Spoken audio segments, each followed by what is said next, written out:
o projeto de lei do Senado Federal que trata do impeachment. Bom, o Brasil tem uma lei que trata do impeachment.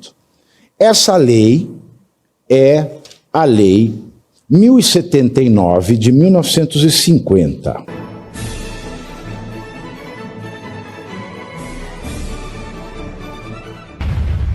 Bem, então vamos ouvir o João de Piracicaba.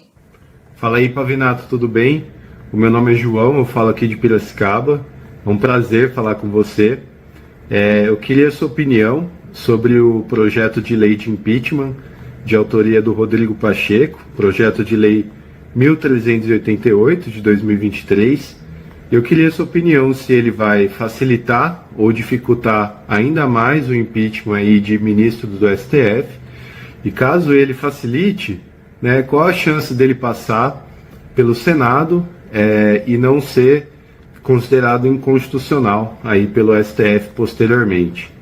E caso seja considerado inconstitucional, o que o Congresso pode fazer nesse caso? Obrigado, um abração. João, muito boa a sua pergunta, né? O projeto de lei do Senado Federal que trata do impeachment. Bom, o Brasil tem uma lei que trata do impeachment.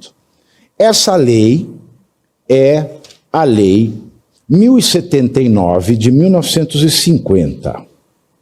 Você vai ver que ela é uma lei bastante antiga. É bastante antiga. Esta lei surge para regular o chamado impeachment, que era mencionado na Constituição de 1946. O que aconteceu para esse PL ser desengavetado? Ora, duas coisas. Em primeiro lugar, entre 2023 e este ano, ou seja, ao longo de 2 anos a fio, o Brasil ficou se perguntando, além do impeachment contra o presidente Lula, em especial nas oportunidades em que o presidente Lula ofendeu a política externa de outro Estado soberano, no caso o Estado de Israel, e ainda por cima ofendeu de maneira bastante abusiva, abusando, né, de todo o direito de crítica que eventualmente possa existir a um chefe de Estado, chamando os governantes do Estado de Israel de nazista e coisas que o valham também, e isso, por esta lei 1079 de 1950, essa conduta do presidente é uma conduta considerada crime de responsabilidade e, portanto, o crime de responsabilidade é julgado pelo Congresso. No caso do presidente, começa na Câmara dos Deputados e termina no Senado, e ser condenado pelo crime de responsabilidade, a pena é o impeachment, que significa a perda definitiva do cargo que a pessoa ocupa, mais a inabilitação por 8 anos para exercer qualquer cargo público. Ao lado do caso do Lula, e esse impeachment que tomou um contorno muito claro durante a sua ofensiva contra o Estado de Israel, que respondia aos ataques terroristas, estes sim genocidas, dos terroristas que controlam o território da faixa de Gaza, o Hamas. Ao lado desse impeachment do Lula, também fervilhava no Brasil o tema impeachment de ministro do STF. especificamente impeachment do ministro Alexandre de Moraes.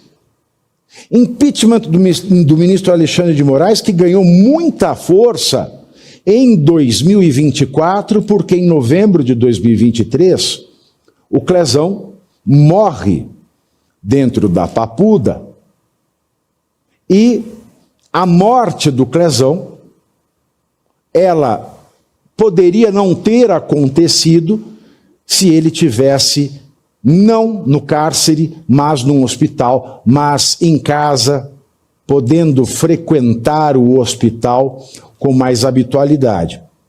Mas ele não estava em casa e nem num hospital, porque o ministro Alexandre de Moraes, ele resolveu ignorar todos os comandos legais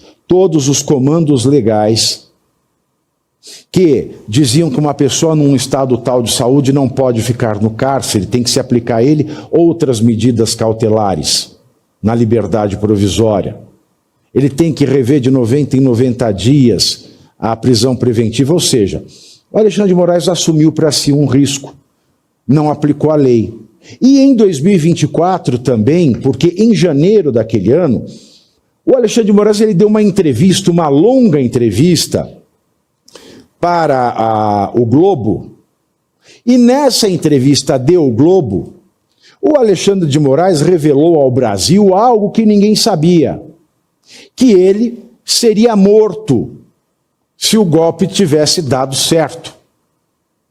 Ora, já não bastassem os abusos que ele cometeu até aquele momento de janeiro de 2024, entre os dias 9 de janeiro de 2023 e meados daquele mês de janeiro de 2024, já não bastassem os abusos desse período de mais de um ano, ele deu uma entrevista sobre casos que ele estava julgando e casos que ele iria vir a julgar, o que é proibido pela lei orgânica da magistratura e, portanto, fere a dignidade e o decoro da função do ministro do STF.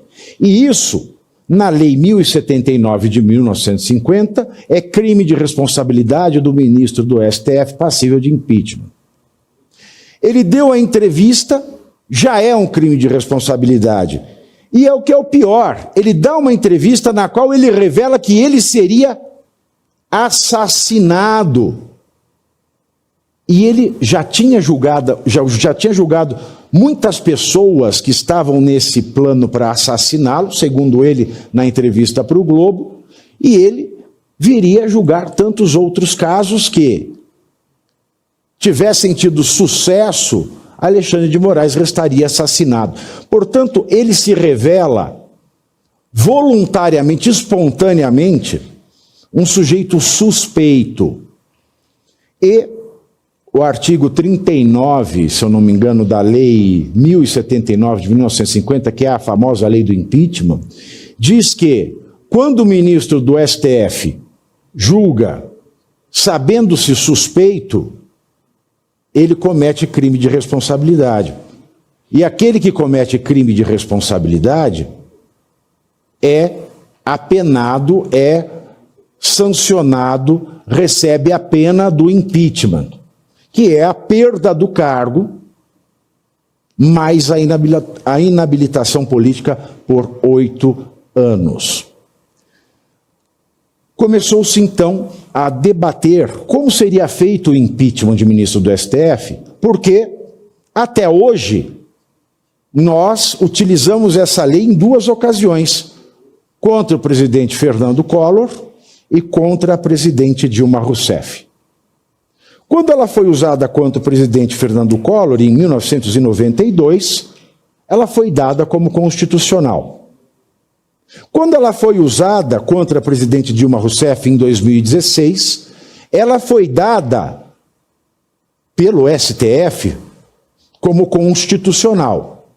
E vale lembrar que no ano 2000, ou seja, 8 anos depois do impeachment do Collor e 16 anos antes do impeachment da Dilma, mas 12 anos depois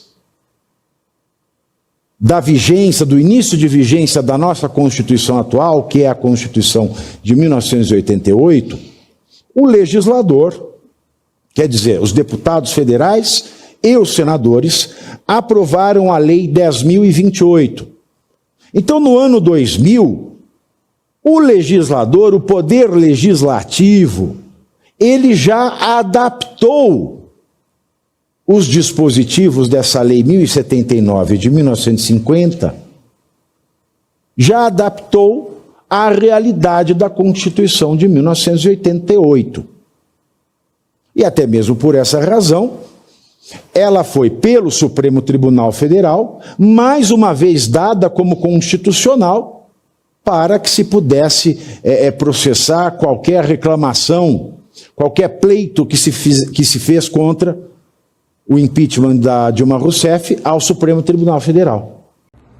E você aí já está preparado para ter todos os argumentos para dizer que Marx não foi um cara legal, para dizer que o comunismo não é um lugar para diversidade, para desmontar essa grande fake news histórica da esquerda, que é repetida por nossos professores de história, de geografia, de sociologia, que é repetida nas universidades, que é repetida nos livros. Está preparado para dizer por que Marx não era um cara legal e por que todo marxista raiz também não é, e por que o comunismo é terrível? Você já leu nos Anais de Marx? Pois é, aqui nesse livro você vai encontrar tudo o que você precisa saber para responder aquele sabichão que diz que Marx é um cara legal, pois não é. Leia agora, nos Anais de Marx, a trolha do comunismo transviado para encaçapar idiotes. À venda em todas as livrarias do Brasil, pelo site ou nas lojas físicas. Não deixe de ler.